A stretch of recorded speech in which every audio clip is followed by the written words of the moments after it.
आलिंगुटांगण वंदीन चरण डोळ्याने पाहिन रूप तुझे प्रेमे आलिंगिन आनंदे पूजिन भावे ओवाळीन म्हणे नमा त्वमेव माता च पिता त्वमेव बन्धुश्च सखा त्वमेव विद्या द्रविडं त्वमेव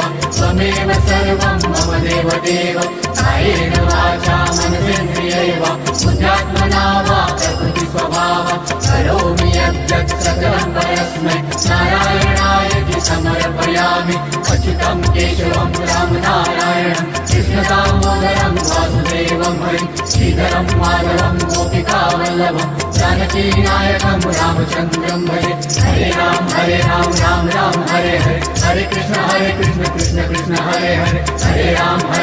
राम राम हरे हरे हरे कृष्ण कृष्ण कृष्ण हरे हरे हरे राम राम राम हरे हरे